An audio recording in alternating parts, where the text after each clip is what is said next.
You can feel when you're trying too hard. We've talked about focus wheels and different things. The focus wheel is really an effective tool because, do you know about it?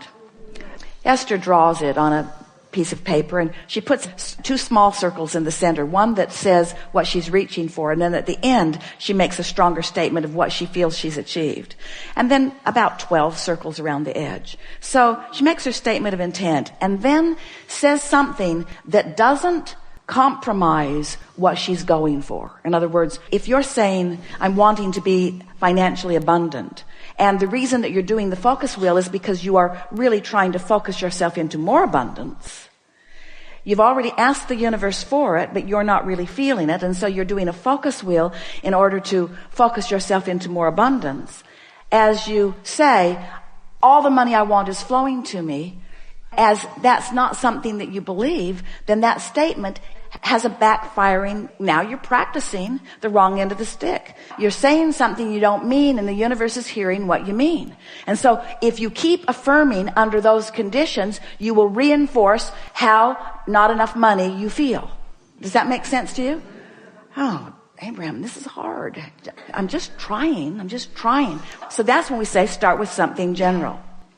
There is all manner of abundance around. Well, if you believe that, then you didn't contradict anything there. So you made a statement that allows you to still float on the high-flying disc or move in the direction of it.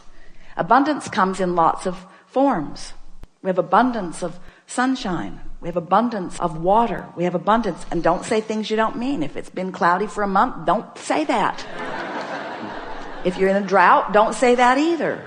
You see what we're getting at? You have to say what you mean that feels good when you say it. So you got to feel around and find those things, because what you're doing, you're establishing that first 17 seconds. And the first 17 seconds that you establish is what's going to keep the momentum going. And law of attraction will help you find the more and the more and the more and the more. So two things are your objectives. One is you want to be on the high-flying disc if you can. The other is you want to be as general as you can so that you not compromise. And you want not to emphasize or add energy to, you do not want to affirm what you do not want. And so this is a little bit tricky thing that we are clarifying here. Sometimes by demanding what you want in feeling the absence of it, you affirm in opposition to what you mean to affirm. Esther had the most exhilarating experience a few weeks ago with these two little people that she loves more than life itself, her granddaughter and grandson. They went to the fair in Del Mar. And right from the beginning, they got off on different foots.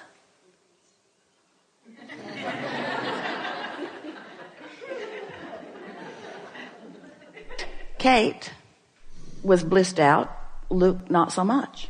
So the first thing that happened, Kate won on this spinning wheel, something she really, really wanted, because the man let her spin 3 times till she got what she wanted. Luke spun once and got something he didn't want and didn't get offered any more spins. Not fair, is it? Mm-hmm. So then off they went. The little games. Luke plays basketball. He's really, really good at it. But there was a sort of rigged hoop. And Esther couldn't spend enough money to help him get one in. 3 more balls, please. 3 more balls, please. 3 more balls, please. 3 more balls, please. Kate threw it. First time, went in. Freaky.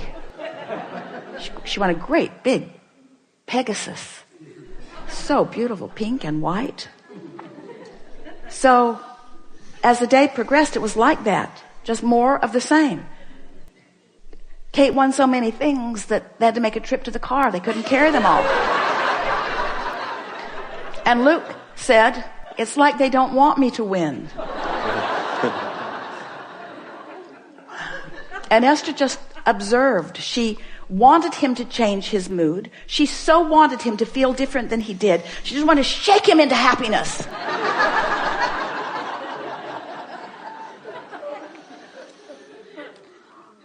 Be nice if that worked. Even though it defies every law that we know to be. So at the end, they had gone to the fair really because there was the Train concert, and all of them liked Train so much. And stage manager picked Kate from the audience to go on stage with Train.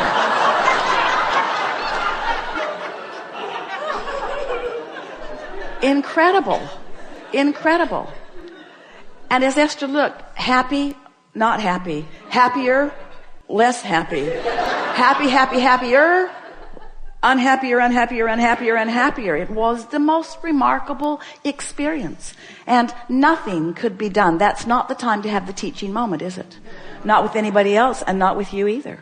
And then the concert was over. It was almost time to leave the fair. The band played its last number. The crowd applauded and applauded and applauded and applauded and applauded and demanded an encore, and out they came again. Another wonderful song. And lead singer has 3 more t-shirts, which he lobs into the audience. And Kate gets one of them.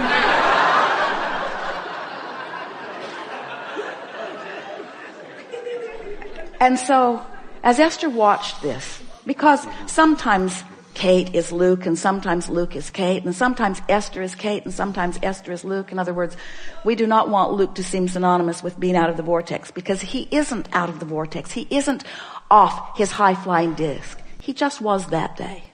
And everything reflected his mood, and everything reflects your mood too. And so we want you to take one day at a time and to recognize that this is the day, this is the moment that is your point of attraction. And in this moment that is your point of attraction, how you doing? And if you're doing all right, then affirm. If you're not doing all right, then do something about doing all right. And sometimes the best thing that you can do about feeling better than how you're feeling is take a nap. Sometimes that's the best choice. Or take a walk. Don't call that friend that you vent to. Don't vent. Don't verbalize. Don't affirm. Don't affirm with your words. Don't affirm with your mind. Don't affirm with your fist. Don't affirm. Don't affirm unless you're sure you're on the high-flying disc. It is our promise to you. As you know the difference, and you do. And when you're on the high-flying disc, you get more and more specific. And when you're on less than high-flying discs, you become less and less and less specific. In other words, the less specific you are, the sooner that path dries up.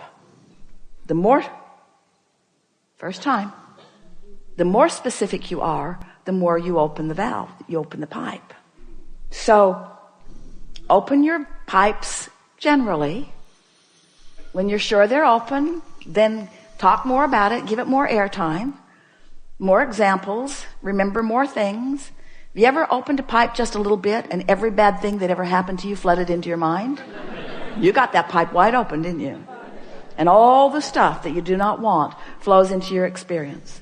You ever opened a good feeling pipe? And everything that you want flows into your experience.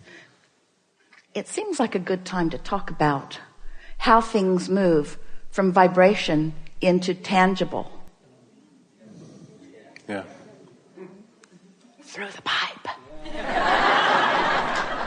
But how does it happen? How does it happen? How does it come? So you're on that vibrational wavelength. Wanted or unwanted, let's say wanted. You're on that vibrational wavelength. You've been there for a little while. So now you've got some momentum going. So more thoughts are beginning to flow to you. Ideas are beginning to flow. Can you accept an idea as a manifestation, as an early manifestation? Oh, here's an even better question. Can you accept an emotion as a manifestation? Ooh, it is, isn't it? So what's an emotion a manifestation of? It's a manifestation, an amplification, a demonstration of your vibration.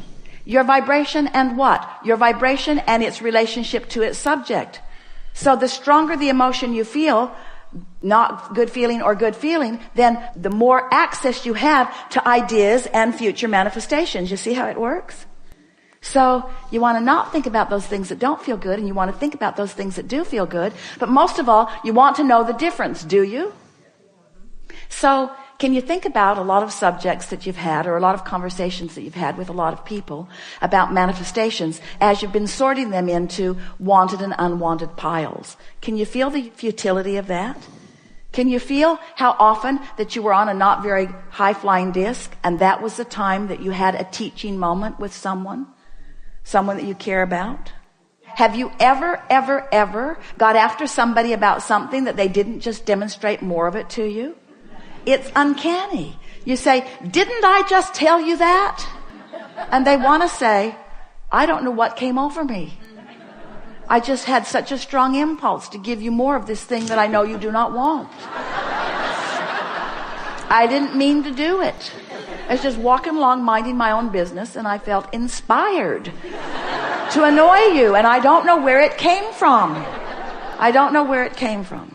So if you're affirming something that you don't mean and it doesn't feel bad, then keep affirming it, because there are things that you really don't want to do. Esther said, Abraham, I get this high-flying disc. You want me to get on the high-flying disc and then get on the high-flying disc and then take a walk, get on the high-flying disc and then write an email, get on the high-flying disc and then have a conversation with someone I care about, get on the high-flying disc and then. But Abraham, I have stuff I have to do today, whether I'm on the high-flying disc or not. There's just stuff I have to do. And we say, well, we would like you to eventually get over that. We would like you to eventually get to the point that if you're not on the high-flying disc, that you just are unwilling to proceed. And you say, but I probably should go to work. And we say, then get on the high-flying disc. And you say, but I have to go tomorrow. I don't think there's enough time for me to get on the high-flying disc about that. And so we know that there are things that you have to do, that there are things that you are committed to, that there are action things that you have momentum about. But it is our promise to you that as every chance you get on the high-flying disc. It won't be long. If you wake up tomorrow with the dominant intent to get on the high-flying disc, you might not make it till breakfast before you fall off of it. But the next day, you get on the high-flying disc, and you might not make it till breakfast. But the next day, you get on the high-flying disc, you'll sustain it a little longer, and the next, and the next, and the next, and the next, and the next, until just with that simple intention of getting the day started by appreciating and finding something to feel good about, you'll begin to develop a propensity for finding it. It just gets easier and easier and easier and easier. And then within 4 or 5 or 6 days of it, demonstrations of it that you will relate to your determined reaching for it will be so abundant in your day that you will never again question the relationship between the mood that you are deliberately choosing and what's happening next. Nature will demonstrate to you.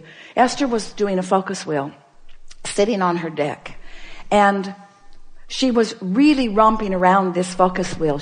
Kate had given her a little pen that looks like a magic wand, and Esther uses it almost exclusively. And she realized that as she was romping around the focus wheel for the 3rd or 4th time, because it felt so good to do it, she was actually waving the pen in the air like it was a magic wand. And a hummingbird came out over the garden and did 20-foot loop-de-loops. She's never seen a hummingbird do loop-de-loops, ever.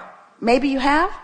Esther has never seen that. She knew it was a demonstration of what she was feeling. There was no question about it.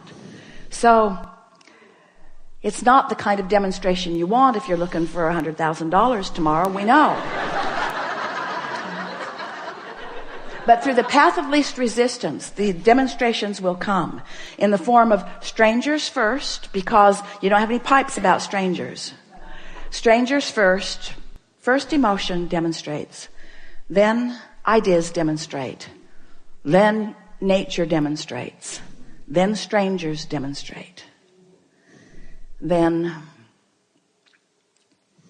people you know do or don't. Helpful? Very much. Yeah. Thank you. Really good.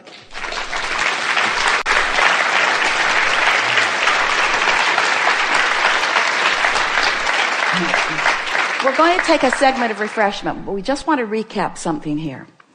You get the sense of momentum, yes? And now are you understanding the idea of momentum with vibration? And does it make sense to you that when you think a thought and hold that thought for as little as 17 seconds, then another thought like it joins it. And can you feel